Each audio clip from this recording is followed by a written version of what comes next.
அனைவருக்கும் வணக்கம். இன்றைக்கி இந்த அறிவும் ஆன்மீகம் என்ற ஜோதிட சேனலில் நம்ம நட்சத்திரங்கள் வரிசையில் அஸ்த நட்சத்திரத்தை பற்றி பார்த்துட்ருக்கோம்.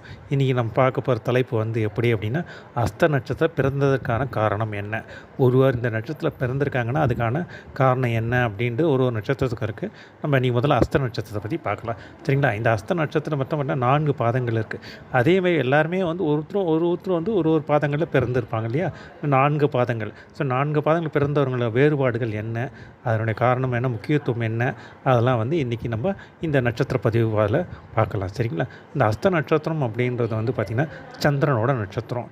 இந்த நட்சத்திரம் பார்த்திங்க அப்படின்னா நம்மளுக்கு கன்னி ராசியில் வரும். இது காலபுருஷனோட 6வது ராசி. ஓகேங்களா?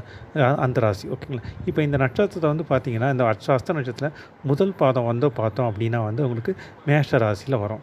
ஓகேங்களா? 2வது பாதம் பார்த்திங்கன்னா ரிஷப ராசியில் வரும். 3வது பாதம் பார்த்தோம் அப்படின்னா மிதுன ராசியிலே வரும். 4வது பாதம் கடக ராசியில் வரும். இது இந்த 4 பாதங்களோட இது. ஓகேங்களா? அப்போ இந்த 1ஆம் பாதத்தில் பிறந்தவங்க எப்படி அப்படின்னா மேஷ ராசி. அப்போ உங்களுக்கு மிதுனம் கன்னி புதன். ஸோ புதன் ப்ளஸ் சந்திரன் ப்ளஸ் செவ்வாயினோட சாயல் நான் முன்னே சொல்லியிருந்தேன்.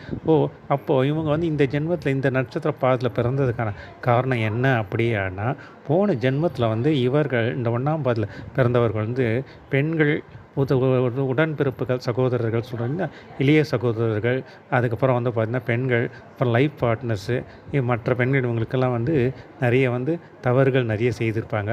அவங்கள சரியாக மதிக்காத இருந்திருப்பாங்க. அவங்களுக்கு துன்பங்கள் நிறைய கொடுத்துருப்பாங்க. அவங்கள சரியாக பராமரிச்சிக்க மாட்டாங்க. ஒரு சிலர் தகாத உறவுகள் முறையாக இருப்பாங்க. ஏமாற்றப்பட்டவர்கள், இதை மாதிரிலாம் இருக்கவங்களாம் தான் இந்த ஜென்மத்தில் அந்த பாவம் கழியத்தான் இந்த ஜென்மம் அவங்க அதே 1ஆம் பாதத்தில் பிறந்திருக்காங்க. அது மட்டும் இல்லாத அப்படி பண்ணுற அந்த போன ஜென்மத்தில் அவங்க பிறவி பயனால் இந்த ஜென்மத்தில் பார்த்திங்கன்னா அநேக பேருக்கு இந்த அஸ்த நட்சத்திரம் முதல் பாதத்தில் பிறந்தவங்களுக்கு ஆண் வாரிசுன்றது இருக்கவே இருக்காது. பெண் வாரிசுகள் தான் இருக்கும்.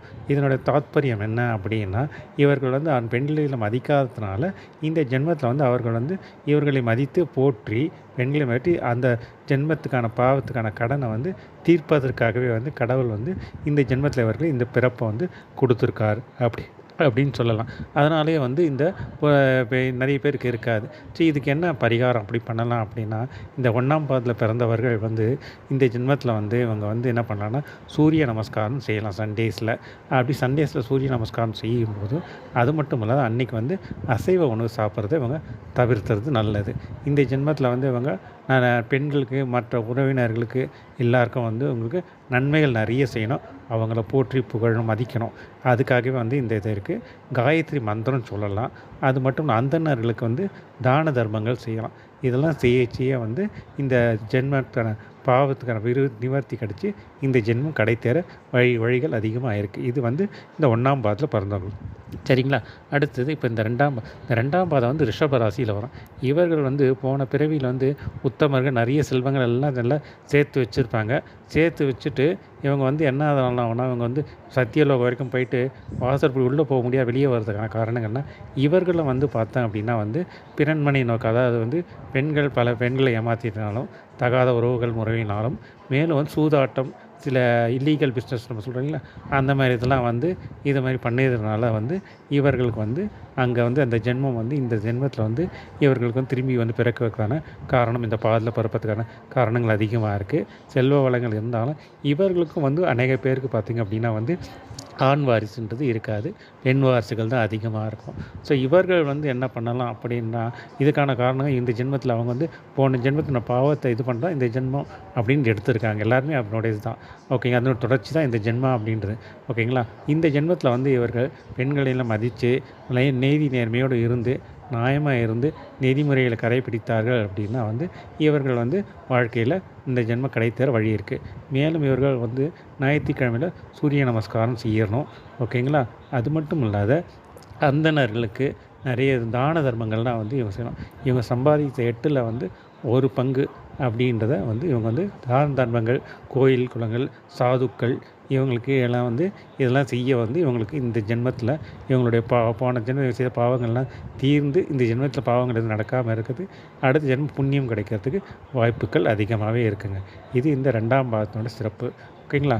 அதுக்கடுத்து இந்த 3ஆம் பாதத்தில் பிறந்தவங்க இந்த 3ஆம் பாவத்தில் பிறந்தவங்க என்ன அப்படின்னா, சந்திரன் ப்ளஸ் புதன் ப்ளஸ் புதன் தான் வரும். ஏன்னா வந்து இது 3ஆம் பாவம் வந்து மிதுன ராசியில வரும். ஓகேங்களா? ஸோ இதில இன்னொரு விஷயம் சொல்லிட்டு இந்த ஸ்டார்ட் பண்ணுறேன். பொதுவா வந்து பார்த்தீங்க அப்படின்னா, நம்ம வந்து புத்திர பாக்கியம் இல்லாத ஒரு சில பேர் நம்ம கேள்விப்பட்டிருக்கோம் இல்லைங்களா?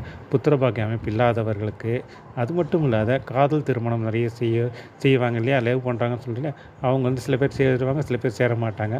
அதுக்கு அது மட்டும் இல்லாத ஒரு சிலர் வந்து பிறக்கச்சே வந்து அலியா பிறக்காங்கன்னு நம்ம சொல்கிறோம். ஆண் தன்மை இல்லாம அந்த மாதிரி இதில இருக்காங்க இல்லையா? இதுக்கெல்லாம் யார் காரணம் அப்படின்னு பார்த்தோம் அப்படின்னா, இந்த புத பகவான் தான் காரணமா இருக்கார். இதுக்கான விரிவான விளக்கம் நம்ம திரும்பி பின்னாடி வந்து கிரகங்கள பத்தி பார்க்கச்சு நம்ம சிறப்பு பதிவுல அத நம்ம பார்க்கலாம். இப்ப இந்த நட்சத்திரத்த பத்தி பார்க்கச்சு அதனுடைய இது வந்து தெரிஞ்சுக்கலாம். சரிங்களா? ஓகேங்களா? அதனால இந்த 3ஆம் பாவத்தில பிறந்தவங்க இதனுடைய இது இருக்கா? ஸோ இதில வந்து இவர்கள் வந்து அந்த ராசியில பிறந்தவங்க பார்த்தீங்கன்னா, இந்த கன்னி ராசி, மிதுன ராசி தான் வந்து லவ் பண்றவங்க அதிக பேர் யாருன்னா, இந்த 2 ராசியில தான் இருப்பாங்க. அதிக பேர். அது மட்டும் இல்லாத மீதி நட்சத்திரக்காரர்கள் அந்த பாதங்கள் வந்து இந்த 2 ராசியில வருது இல்லையா? அவர்கள் தான் வந்து மேக்ஸிமம் வந்து பார்த்திங்கன்னா, லவ் பண்ணுறவங்க நெறைய பேர் இருப்பாங்க. அதில் சக்ஸஸ் ஆகிறவங்க நெறைய பேர் இருப்பாங்க. ஃபெயிலியர்ஸும் நெறைய இருக்கும். இதுக்கு எல்லாமே வந்து புதன் தான் வந்து முக்கிய காரணம் வகிக்கிறார். இவங்க வந்து எப்படி அப்படின்னா, இவர்கள் வந்து போன ஜென்மத்தில இவங்க நல்ல செல்வாளி, செருப்பு எல்லாம் நல்லா வாழ்ந்திருப்பாங்க. ஆனா வந்து அடுத்தவங்களுக்கு ஹெல்ப் பண்ண மாட்டாங்க. கஞ்சம். அதாவது பரோபகாரின்னு சொல்லலாம். பரோபகாரத்தில இவங்க வந்து எந்த உதவி செய்திருக்க மாட்டாங்க. பணத்தை யாருக்கும் குடுத்து தானம் தர்மம் செய்ய மாட்டாங்க. இவங்க ஒண்டியே அனுபவிக்கணும்னு நெனச்சு சேர்த்து சேர்த்து வச்சிருப்பாங்க. ஏழை எளியவர்கள மதிச்சிருக்க மாட்டாங்க. பசியினவங்களுக்கு உணவுகள் கொடுக்க மாட்டாங்க. அதெல்லாம் விலங்குகள்லாம் வேட்டையாடுறது காட்டில வேட்டையாடுறாங்க இல்லையா? அந்த விலங்குகள்லாம் வந்து உயிர்கள துன்புறுத்தல் அந்த மாரி இதெல்லாம் இவங்க செய்யறதுனால தான் வந்து இவர்களுக்கு வந்து இந்த ஜென்மத்தில வந்து இந்த மாரி இந்த பாதத்தில பிறக்க வேண்டிய காரணங்கள் அதிகமா இருக்கு. ஸோ அதனால வந்து இவங்க இந்த ஜென்மத்தில இவங்க என்ன செய்யலாம் அப்படின்னா வந்து தான தர்மங்கள் அதிகமா செய்யலாம். இவர்கள் வந்து சம்பாதித்த 8ல ஒரு பங்கு வந்து புண்ணிய காரியங்கள் செய்யலாம். படிப்பு இதுக்கெல்லாம் வந்து முக்கியத்துவம் கொடுக்கணும் இல்லையா? அவர்களெல்லாம் மதிக்கலாம். உதவிகள் நிறைய செய்யணும். இவங்க வந்து வீட்ல வந்து துளசி செடி வளர்த்து துளசி மாடம் வச்சு செடி வளர்த்தாங்கன்னா வச்சுக்கங்களேன், மேலும் சிறப்பு இவர்களுக்கு நன்மைகள் நல்லாவே கிடைக்குங்க. சரிங்களா? அதுக்கு அடுத்தது இப்போ பார்த்தோன்னா 4ஆம் பாதம். இந்த 4ஆம் பாதத்தில வந்து எப்படி பொறந்திருக்காங்கன்னா, இது சந்திரனோட வீடே வந்துரும். சந்திரன் ப்ளஸ் புதன் ப்ளஸ் சந்திரனோட வீடு. ஸோ இங்கே சந்திரனோட வீடு வரைச்சே வந்து பார்த்தோம் அப்படின்னா, இவர்கள் வந்து எப்படி அப்படின்னா போன இதில வந்து வேதங்கள், அந்தணர்கள் படிப்புக்கெல்லாம் முக்கியத்துவம் படித்தவங்களும் மதிச்சிருக்க மாட்டாங்க. படிப்புக்கு முக்கியத்துவம் கொடுக்க மாட்டாங்க. அந்தணர்களை ஏசிச்சு இது பண்ணியிருப்பாங்க. பசின்னு வந்தவங்களுக்கு உணவு கொடுக்க மாட்டாங்க. ஏன்னா சந்திரனோட உணவுக்கும் சந்திரன் தான் சம்பந்தம் இல்லைங்களா? ஸோ அதனால் அந்த இது கொடுத்துருக்க மாட்டாங்க. ஏழை எளியவர்களை மதிக்க மாட்டாங்க. அந்தஸ்து அந்த இதில் வந்து இவர்கள் போன ஜென்மத்தில் இருந்தால் அந்த இதெல்லாம் இந்த இதில் இது பண்ணுறது தான் நிவர்த்தி பண்ணுறது தான் வந்து இந்த ஜென்மத்தில் இந்த இதில் வந்து இவங்க பிறந்திருப்பாங்க. சரிங்களா? இவர்கள் வந்து என்ன செய்யணும் அப்படின்னா, இவர்களை வந்து தான தர்மங்கள் நிறைய செய்யணும். ஏழை எளியவர்களை இது பண்ணலாம்.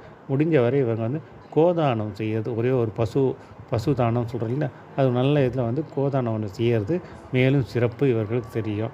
இதெல்லாம் வந்து இந்த 4 பாதங்கள் இவங்க இந்த ஜென்மத்தில எதற்காக இந்த இந்த பாதத்தில் பிறந்திருக்காங்க அப்படின்றதுக்கான விளக்கங்கள் இந்த 4 பாதத்துக்கான இது இருக்குது. அடுத்த பகுதியில் வந்து இதனோட சிறப்புகளை பற்றி நம்ம பார்க்கலாம். நன்றி, வணக்கம்.